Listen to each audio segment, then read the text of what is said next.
आपने कहा एनडीए छोड़ो, ये छोड़ी। आपने कहा वसुंधरा को छोड़ो, ये छोड़ा। आपने कहा गहलोत के बेटे को हराओ, ये हराया। आपने कहा उस बदमाश को ये करो, ये किया। उस माँ पे लड़ो, लड़ता ही रहा, लड़ते लड़ते लड़ते लड़ते आज इस राजस्थान की राजनीति से अगर मुझे निकाल दो, सीधी सीधी 150 सीट आ रही बीजेपी। कितनी? 150। मुख्यमंत्री दिल्ली से थोपा जाएगा और ऐसा आदमी सीएम बनेगा जिसके बारे में आपने सोचा भी नहीं होगा। और 5 साल आपकी चटनी बनाएगा राजस्थान के अंदर। क्या कर लोगे आप? अब दिल्ली वाले कह रहे हैं कि हम आंदोलन करेंगे, बीजेपी वाले कह रहे हैं कांग्रेस के खिलाफ। इस आंदोलन से गाय का क्या लेना? गाय तो मर रही है, उसको कैसे रोकोगे? कोई नहीं कर रहा है ये काम, क्योंकि उनको पता है कि वोट आप अपने आप डाल दोगे। आपकी आदत है, एक बार कांग्रेस और एक बार भाजपा। 5 साल जो पैसा कमाया उसको पचा लेंगे, तो 5 साल बाद तैयार होकर वापस आ जाएंगे, टिकट लेके डाल देंगे लोग वोट। आप बहुत अच्छे नेता, उन्होंने कहा। मैंने कहा नेता तो अच्छा हूं, लेकिन आप वोट किसको दोगे? और वोट तो कमल के फूल को देंगे, तो मेरा क्या फायदा है? कि नहीं आप टोल नहीं लगने, मैं तो टोल माफ करवा दूंगा। वोट के बारे में भी सोचो। हो सकता है कई लोग ये भी कहते होंगे कि हनुमान जी ने क्या कर लिया, मंत्री नहीं बने। अरे क्या कर लेता मंत्री बन के? मंत्री तो घने लोग बने देश के अंदर, प्रदेश के अंदर। हनुमान बेनीवाल ने इस कौम को जगाने का प्रयास इस देश और प्रदेश के अंदर किया। और जब देश का किसान संकट के अंदर था, तो एक ही तेजा जी का भक्त था जो सत्ता छोड़ के सड़क पर आया और अपने भाइयों को न्याय दिलाया देश के अंदर। मोदी को झुकाया। जिस मोदी के पास में बैठता था वो सत्ता छोड़ी। और लोग तो मोदी के पास फोटो लेने के लिए किस तरह लालायते रहते हैं, आप जानते हो कि मोदी जी के साथ फोटो करवा दो। और मैं छोड़ के आया उस सत्ता को, स्टेट में सत्ता छोड़ी। मुझे यह था कि मंत्री बन के भी जाऊंगा तो क्या मुझे कोई शौक नहीं किसी तरह का। मंत्री बन के क्या कर लेता, ज्यादा 2 पैसे कमा लेता, परिवार को सेट कर लेता। मैंने खोया बहुत है राजनीति के अंदर। लोग ये भी कहते हैं कि आप भी तो परिवार, आपका भाई एमएलए बन गया। हाँ ये सही बात है। अगर मेरे भाई को मैं नहीं लड़ाता तो जो खींवसर की सीट थी वो कांग्रेस की जोड़ी में जाती और राजस्थान में मैसेज जाता कि हनुमान बेनीवाल की पार्टी खींवसर में हार गई, इसलिए भाई को खड़ा करना पड़ा। खींवसर की जनता की इच्छा थी कि नारायण को खड़ा करो, कांग्रेस को हराना, इसलिए आपकी इच्छा के अनुरूप चुनाव के अंदर उतारा था। तो कहने वाले कहेंगे मैं तो आपको पूछ के सारा काम करता हूँ, कभी मैंने मेरे मन से नहीं किया। आपने कहा एनडीए छोड़ो, ये छोड़ी। आपने कहा वसुंधरा को छोड़ो, ये छोड़ा। आपने कहा गहलोत के बेटे को हराओ, ये हराया। आपने कहा उस बदमाश को ये करो, ये किया। उस माँ पे लड़ो, लड़ता ही रहा, लड़ते लड़ते लड़ते लड़ते 23 तक मैं लड़ाई अंतिम दौर पे लेके चला जाऊंगा। ये फाइनल मुकाबला 23 का। 23 में वैसे आपको यहाँ कहने की जरूरत नहीं, और मैं भी समझदार हूँ। नागौर का पिछला चुनाव था, आपने मुझे इशारा किया कि काम करना है, और मैं भी समझदार था। मैंने कहा कर दो, और बीजेपी का जीता दिया, कोई दिक्कत नहीं। अपने बीच में बैठने वाला आदमी जीत के आ गया, ये ठीक था। लेकिन अब की बार 23 में ये चिंता कतई नहीं होगी। 23 में बीजेपी कांग्रेस के जीतने से मुझे कोई फायदा नहीं होने वाला। राष्ट्रीय लोकतांत्रिक पार्टी तमाम सीटों पर जीते। उस समय आपको एक ही चीज देखनी है कि चिन्ह कौन सा है। अगर देखो जिंदा रहना ना सब लोगों को, हमें आज किसान की क्या जरूरत है? मंडी पे चले जाओ, कोई पूछता है क्या? थाने पे चले जाओ, कोई ढंग से बात करते। तहसील पे चले जाओ, चालान करते हो 200 रुपए का, कोई चालान आदमी पकड़ते, किससे बात करोगे आप बताओ? ये तो फिर भी मैं यहाँ बैठा हूँ तो आम आदमी दौड़ के मेरे पास आ जाता है, और ये सही बात है। विरोधी भी यही कहते हैं हनुमान जी आप ये काम करो, उनकी बात भी सही है। वो किसको कहें, कहाँ पुकार करें? यहाँ नागौर के अंदर हमारे समाज के 8 विधायक जीते। देश में शायद पहला जिला है जहाँ एक जाति के 8 विधायक बने। 10 में से अगर रिजर्वेशन नहीं होता 10 के 10 बन जाते हैं, और वो बढ़ाने में 8 बढ़ाने में मेरी बहुत बड़ी भूमिका। 6-7 तो मेरी वजह से ही बना है कि जिले के अंदर। लेकिन दुख इस बात का होता है कि हमारे समाज के सत्ता के विधायक होते हुए भी किसी किसान की फर्जी वीसीआर भर दी जाती है, किसी किसान के बेटे को उठा के थानेदार 2 डंडे मार देता है, और हमारे समाज के बच्चे को डूंगरपुर बांसवाड़ा लगा दिया जाता है अपने ही लोगों के द्वारा जिन्होंने वोट दिया, और उस वोट की कीमत ये चुकानी पड़ रही है। तो लोग कह रहे हैं साहब आपके 8 लोगों को जीता के हमें क्या मिला? दूसरे लोग वैसे नाराज, हमारे लोग हमारे पे अत्याचार करें। इस समझ की हमें और इस समझ को बढ़ाना होगा। मैं उन मेरे छोटे भाइयों को भी कहना चाहता हूँ कि एक बार विधायक बनने से कोई नेता नहीं बनता।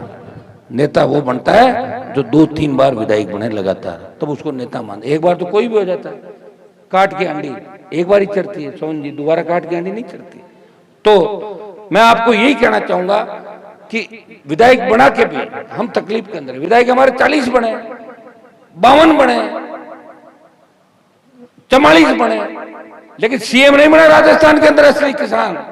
जो बैठे बैठे ये करते हैं कि किसान की फ्री बिजली, किसान का कर्जा माफ, टोल मुक्त राजस्थान, और हमारी बहन बेटियां रात को 12 बजे सड़क पे निकले, मजा ले कोई सामने देख ले, ऐसा राजस्थान हमें चाहिए। वो कब होगा राजस्थान? वो कब होगा? कौन चिंता करेगा बताओ? आज इस राजस्थान की राजनीति से अगर मुझे निकाल दो, सीधी सीधी 150 सीट आ रही बीजेपी, कितनी? 150। मुख्यमंत्री दिल्ली से थोपा जाएगा और ऐसा आदमी सीएम बनेगा जिसके बारे में आपने सोचा भी नहीं होगा, और 5 साल आपकी चटनी बनाएगा राजस्थान के अंदर। क्या कर लोगे आप? तो भाइयों, मैं इतना ही संदेश आपको दूंगा, ये शहीदों की धरती है, वीर धरती। हमेशा आपने मेरा हर परिस्थिति में साथ दिया, और आपको जिस दिन लगे कि हनुमान जी खुद के लिए लड़ रहे हैं, उस दिन मेरा साथ छोड़ देना। आपको ये लगे कि हनुमान बेनीवाल इस कौम, किसान, इस जिले, देश, प्रदेश और वीर तेजा जी का आदर्श स्थापित करने के लिए लड़ रहा है, तब मेरा साथ देना। मेरे तो खुला खाता है, सबके बीच बैठता हूँ, प्रयास करता हूँ, हर जगह अपने लोगों को मोटिवेट करने का प्रयास करता हूँ, जाने का प्रयास करता हूँ। अकेला व्यक्ति हूँ, बड़ी बड़ी पार्टियां हैं, सरकारें हैं दिल्ली राजस्थान के अंदर, उनसे लड़ रहा हूँ, अपने लोगों की रखवाली भी कर रहा हूँ और विरोधियों से लड़ाई भी लड़ रहा हूँ। दोनों काम कर रहा हूँ। एक तरफ मुख्यमंत्री के बेटे को हरा के मुख्यमंत्री को चुनौती दे रहा हूँ, दूसरी तरफ उस मोदी और अमित शाह से लड़ रहा हूँ जिनके साथ जाने के लिए देश में नेताओं की लंबी कतार लगी हुई है, जो लगातार सरकारें गिराने राजस्थान के देश के अंदर, उनसे लड़ाई है मेरी। फिर भी लड़ रहा हूँ, थका नहीं। फिर भी ये कहता हूँ कि मेरी कौम का मान सम्मान इस देश में आगे बढ़ाऊंगा, चाहे मैं रहूं या नहीं रहूं, लेकिन मेरी कौम का सम्मान इस देश में आगे बढ़ना चाहिए, जिंदा रहना चाहिए। ऐसे लोग बहुत कम मिलेंगे। और ये जो शहीदों से हमें क्या प्रेरणा मिलती है? शहीद किसके लिए होता है? वो खुद के लिए नहीं होता। शहीद तो इस भारत माता के लिए होता है। किन परिस्थितियों के अंदर वो शहादत देता है। और शहीदों की आप स्थिति बताओ, अगर भगत सिंह आज होते, वापिस जन्म लेकर, उनको याद आ जाती मैं भगत सिंह था, पुनर्जन्म की, और आज की स्थितियां अगर देखते, क्या भारत इसलिए आजाद हुआ? आज तो गुलामी है। नरेगा में मजदूरी करके पेट पाल रहे हैं अपन लोग। क्या अपने पास बताओ मुझे? इंदास गांव में कितने ऐसे परिवार है जिनके पास 5 लाख रुपए रोकड़ मिल जाए या 1 लाख रुपए मिल जाए? बताऊंगा 20, 30, 50 होंगे। कितने हैं मांगीलाल जी? इस पंचायत में मुझे लग रहा है आपके अलावा कोई है नहीं है। क्या 2, 3, 4 कोई नौकरी ला तो इंदास? हाँ, तो फिर कहाँ पैसा कहाँ? दूसरे लोग हमसे चिढ़ते हैं, अरे यार थे जाटियां कर दी। अरे हम तो लड़ तो रहे हैं भाई तुम्हारे लिए। एक जगह में जा रहा था तो टोल नाके पे गाड़ी थी, तो मैंने कहा इसको भी निकाल दो। गाड़ी निकल गई सर, आगे रोकी मैंने गाड़ी, तो उसमें 3, 4, 5 औरतें, बच्चे, परिवार के लोग। मैंने कहा आप सेट हो क्या? कहा बढ़िया हम लोग। आप बहुत अच्छे नेता। उन्होंने कहा, मैंने कहा नेता तो अच्छा हूँ, लेकिन आप वोट किसको दोगे? और वोट तो कमल के फूल को देंगे, तो मेरा क्या फायदा है? कि नहीं आप टोल नहीं लगने, मैं तो टोल माफ करवा दूंगा। वोट के बारे में भी सोचो। कई लोगों ने मन बना लिया जीवन के अंदर कि हमें तो वोट इस जगह पे, उस चिन्ह को देना है। उन सरकारें परवाह भी नहीं करती। वो पता क्या कहते हैं, ये जातियां अपने आप डालेंगे, इनकी छोड़ो, दूसरे लोगों को जोड़ो। तो ऐसे करते करते हमारा स्टेट भी खराब हो गया। एक जमाना था कि राजस्थान में लोग पढ़ने के लिए बाहर से आते थे, बिहार, उत्तर प्रदेश के अंदर सोचते थे। हमारे भरतपुर के चौधरी साहब बैठे, जब हम स्कूल कॉलेज में पढ़ते थे तो बदमाशी होती थी भरतपुर जिले के अंदर। सुनना आप इस बात को, कहते थे कट्टा पिस्टल कहाँ मिलेगा भरतपुर के अंदर। अब तो भरतपुर को तो पीछे छोड़ दिया। शेखावाटी से लेके मारवाड़ से लेके चला गया अंचल पूरा। हमारे नए सीधे लोग हैं, किसान के बेटे, नई चीज को पकड़ लेते हैं और उसके बाद छोड़ते नहीं उसको। अब नौजवानों को देखो, एमडी, इसमें डोडा, पोस्ट, नशे की गोलियां खा के किस तरह बर्बाद हो रहे हैं। भोले भाले किसान के बेटे बात पकड़ लेते हैं, उसको छोड़ते नहीं।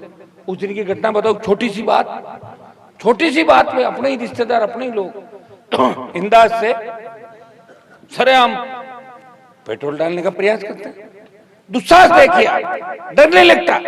कानून नहीं है, कानून का राज नहीं, उठा के ले जा रहे हैं। गांव परेशान थाने में बैठा है, वो तो आपने पीछा किया, बच्चा बच गया और बीच में पेट्रोल डाल के रखे, उस समय बच्चे का आग लगा रहे थे। क्या करते हैं आप लोग बताओ मुझे? लोगों की मानसिकता खत्म हो गई और इसका कारण है कि कानून का भय खत्म हो गया। थानेदार, सीआई, डिप्टी की पोस्टिंग सत्ता पक्ष के विधायकों के इशारे पे होती है। इसलिए वो उनकी गुलामी करेंगे। सीआई डिप्टी वहां जाएंगे, साहब मेरी पोस्टिंग करें, उनको क्या मतलब कानून कहाँ जा रहा है कहाँ नहीं जा रहा। तो भाइयों इन चीजों में हमें सोचने की, हमारे बच्चे जो गलत ट्रैक पे जा रहे हैं, जियो जीने दो, खुद 2 पैसे कमा रहे तो कमाओ, लेकिन अपने लोगों का नुकसान मत करो।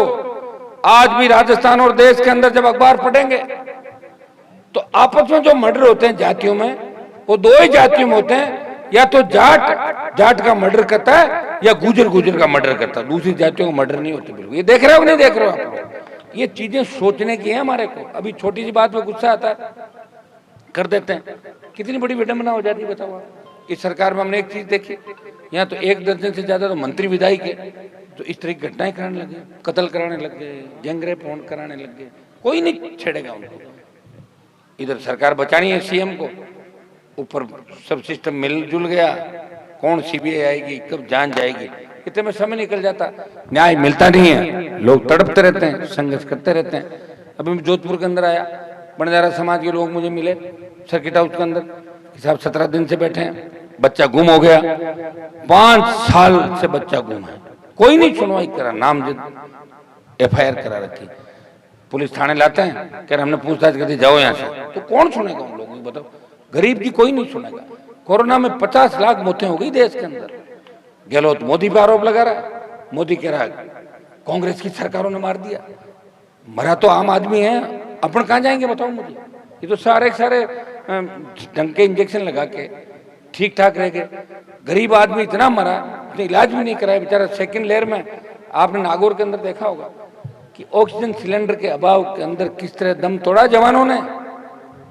अब ऑक्सीजन कितने प्लांट लगा लो, क्या फायदा तो गए। अब गाय जिस तरह मर रही है अपनी बताओ, लंपी, पहले ध्यान दिया नहीं, 50,000 से ज्यादा गाय मेरे से ज्यादा होगी संख्या, मर गई और महामारी फैल गई। मैं तो अब तेजाजी महाराज से अरदास कर सकता हूँ, तेजाजी महाराज बचाओ आप, सरकार नहीं बचा सकती, कैसे बचाएगी? पहले कांग्रेस वाले कह रहे बीजेपी पे आरोप लगा देंगे दिल्ली पे, अब दिल्ली वाले कह रहे हैं कि हम आंदोलन करेंगे, बीजेपी वाले कह रहे हैं कांग्रेस के खिलाफ। इस आंदोलन से गाय का क्या लेना देना? गाय तो मर रही है ना, उसको कैसे रोकोगे? कोई नहीं कर रहा है ये काम, क्योंकि उनको पता है कि वोट आप अपने आप डाल दोगे, आपकी आदत है, एक बार कांग्रेस और एक बार भाजपा। 5 साल जो पैसा कमाया उसको पचा लेंगे, तो 5 साल बाद तैयार होकर वापस आ जाएंगे, टिकट लेके डाल देंगे लोग वोट। तो ये आदत जब तक इस स्टेट में लोग नहीं, और मुझे तो बाहर स्टेट में मैं सब जगह जाता हूँ, किस तरह छोटे छोटे स्टेट में अपनी क्षेत्रीय पार्टियां बना ली, कांग्रेस भाजपा की दादागिरी खत्म कर दी उन्होंने, खुद की ताकत खड़ी कर दी। क्या अपन नहीं कर सकते? ताकत अपनी कर सकते हैं, हम वो जाबाज हैं, हम वो लड़ाके, हम उस कौम से आते हैं जिन्होंने दिल्ली सल्तनत की हमेशा रखवाली करी, दिल्ली पे आंच नहीं आने दी, वो हमारी कौम थी। चाहे इतिहास लिखा गया कि नहीं लिखा गया, उससे कोई फर्क नहीं पड़ता। आज भी जाओगे दिल्ली के चारों तरफ जाती हम ही नजर आएंगे, चारों तरफ। इतिहास लिखने में लोगों ने, हम तो लड़ते रहे, इतिहास लिखवाया नहीं, और जो नहीं लड़ते थे वो लिखाने का ही काम कराते थे, लड़ते कम थे लिखवाते ज्यादा थे, हमने ये किया, वो लड़ाई जीती, फलना जीती, करते रहे, इतिहास हो गया। भाइयों इतिहास को भी वापस सही ढंग से करने के लिए सरकार की आवश्यकता है। एक बार स्टेट में सरकार बना दो, इतिहास बदल जाएंगे रातों रात। अरे पाठ नए चेंज करा देंगे, ये पढ़ाओ ये पढ़ाओ, ये होता है कि नहीं होता है? और दिल्ली में बढ़ जाए, अपना आप बदल जाएगा इतिहास। इतिहास वहीं से लिखे जाते हैं अब तो जहाँ सरकारें होती, लोकतंत्र के अंदर। या तो अपनी सरकार बना लो, कलम की ताकत से लोगों का भला कर दो, या जनता की ताकत हो सरकार को झुका दो। कलम की ताकत आने में समय लग सकता है, जनता की ताकत है, लड़ाई लड़ रहे हैं हर समय, लड़ाई लड़के लोगों को न्याय भी दिला पा रहे हैं। या आप सारी चीजें देख रहे हो। आज का जो कार्यक्रम है वो शहीद हेमेंद्र का मूर्ति अनावरण का कार्यक्रम है। इसमें लंबी चौड़ी बात नहीं, कि मैं इतना ही कहूंगा कि सेना भर्ती जिसके अंदर हमारे बच्चे सबसे ज्यादा जाते थे, और जिस समाज जाट समाज से मैं आता हूं, सबसे ज्यादा सादत देश के अंदर जाट समाज के नौजवानों ने इस देश की रक्षा करते हुए आजादी की लड़ाई से पहले चीन पाकिस्तान के त्योहारों, कारगिल लड़ाई हमने सादत दी, सेना को ठेके पे दे दिया। और जब सेना ही ठेके में चली गई, 4 साल के लिए कोई सेना में जाएगा, वो क्यों अपने प्राण देगा मुझे बताओ? उसको पता है 4 साल बाद तो वापिस आना है, क्यों वहां मरेगा जाके? कोई मरने जाएगा क्या 4 साल के लिए? कोई नहीं जाएगा। एक राष्ट्रभक्ति का जो जज्बा होता है किसान के बेटों के अंदर, वो भी दिल्ली की सरकार ने छीन लिया हमसे। दूसरे नहीं बोलेंगे।